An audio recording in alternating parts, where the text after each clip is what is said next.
നന്ദുട്ടാ വേണ്ട. അമ്മ ഇങ്ങോട്ട് വാ. ഞാനല്ലേ ഇതെന്താ കൊല്ലം കൊണ്ട് പോവാ. അമ്മ എന്തോന്നു കൊച്ചു കുട്ടികളെ പോലെ. എനിക്ക് ദേഷ്യം വരുന്നുണ്ട്. മരിച്ചാലും നെഞ്ചിൽ വെടിയേറ്റ് വേണം യഥാർത്ഥ പോരാളി മരിക്കാൻ. തിരിഞ്ഞോടരുതും. എനിക്ക് ഓടേണ്ടി വരും. എന്തോ അമ്മോട് വേണ്ട.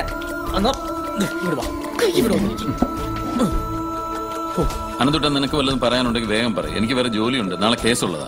അത് തന്നെ, സുപ്രീം കോടതിയിൽ അപ്പിയർ ചെയ്യേണ്ട കേസാ. DT 3 ഒന്നുകൂടെ ഉണ്ടായിരുന്നു. സുപ്രീം കോടതിയിൽ കേസ് സെഷൻസിൽ കിട്ടുന്നില്ല.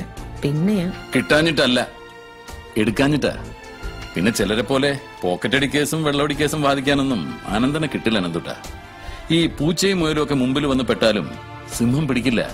അതിന്റെ ശക്തിക്ക് ഒത്തത് കിട്ടണം. അത് തന്നെ, മിനിമം ഒരു ആനയെങ്കിലും കിട്ടിയാലേ ഈ സിംഹം പിടിക്കൂ. വരും കുഴിയാന. ദേ അനന്തൂട്ട. അച്ഛാ അമ്മേ മതി. നോക്ക് നന്ദൂട്ട. ഓ, നന്ദൂട്ടനും അല്ല അനന്തൂട്ടനും അല്ല, വിവേകാനന്ദൻ. അതാണ് റെക്കോർഡിക്കലി നെയിം. നന്ദിനിയുടെ മകൻ നന്ദിനിക്ക് നന്ദൂട്ടൻ തന്നെ. അഡ്വക്കേറ്റ് അനന്തൻ മേനോന്റെ മകന് ഒരു പേരേ ഉള്ളൂ, അനന്തൂട്ടൻ. ഇതെന്തൂട്ടാ ഇത്? തർക്കം നിർത്ത്. ഞാനൊരു കാര്യം പറയട്ടെ. അതെ, ഞാൻ എന്റെ കോഴ്സ് കംപ്ലീറ്റ് ചെയ്ത് കഴിഞ്ഞു. ഊവ്.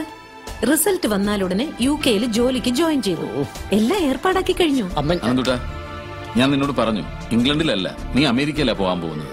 അത് തന്നെ, അവിടെ പോയാൽ നല്ല രീതിയിൽ ഇംഗ്ലീഷ് എങ്കിലും സംസാരിക്കാം. അതെന്താ? ഇംഗ്ലണ്ടിൽ ഇംഗ്ലീഷ് അല്ലേ? അവിടെ കറക്റ്റ് ഇംഗ്ലീഷ് ഒന്നും അല്ല. അങ്ങനെയാണെങ്കിൽ തോട്ടുപറമ്പിലെ ശശിയണ്ണന്റെ അമ്മ ഇംഗ്ലണ്ടിലല്ലേ പഠിച്ചത്. അവൻ വന്നിട്ടേ എന്നോട് മലയാളത്തിലാ സംസാരിച്ചത്. ഒന്ന് നിർത്ത്. എന്നെ വിശ്വസിക്കണം. അമേരിക്കയിലോ ഇംഗ്ലണ്ടിലോ പോകേണ്ട കാര്യമൊന്നുമല്ല. അച്ഛന്റെയും അമ്മയുടെയും അഭിപ്രായവും അനുവാദവും ഒരുപോലെ ആവശ്യമുള്ളത് കൊണ്ടാണ് രണ്ടുപേരും ഞാൻ ഒരുമിച്ചിരുത്തിയേ.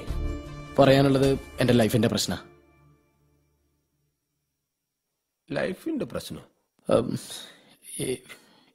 എനിക്ക് എത്രയും പെട്ടെന്നൊരു വിവാഹം കഴിക്കണം.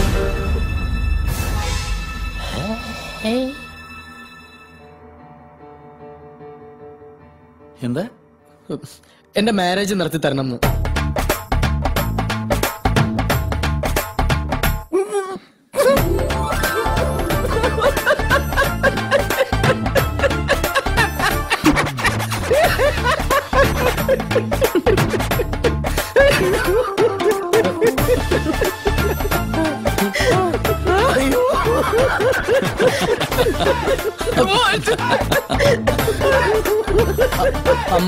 അമ്മ ജെസ്സി, എന്തത്?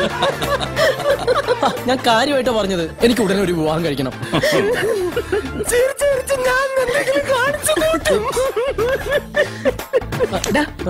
ഈ തമാശ കേൾപ്പിക്കാനാണോ നീ നാടകം കളിച്ചത്? അമ്മ, അച്ഛ, ഞാൻ സീരിയസ് ആയിട്ടാ പറഞ്ഞത്. മണൽ ചേട്ടാ, ഒന്ന് ഇവരോട് പറയും, ഞാൻ സീരിയസ് ആയിട്ടാ പറഞ്ഞെന്ന്. അയ്യോ, ഇത്രയും വലിയ സീരിയസ് കോമഡി ഞാൻ ആദ്യമായിട്ടാ കേൾക്കുന്നത്. അല്ല, ഈ ഉലുവേലുവൻ തിരിച്ചറിഞ്ഞൂടാത്ത പ്രായത്തില് നീ കല്യാണം കഴിച്ചിട്ട് എന്ത് കാണിക്കാനാണ്? ഞാൻ പോണു. അമ്മ നിക്കമ്മ. ചിലപ്പോ ഞാൻ ഇനിയും ചിരിക്കും. ഇത് കഴിഞ്ഞിട്ടേ നീ ആ കരുക്കളൊക്കെ എടുത്ത് നിരത്തി വെക്കാം. നമുക്കൊരു ഗെയിം കളിക്കാം. ഈ കുരു എന്നെയും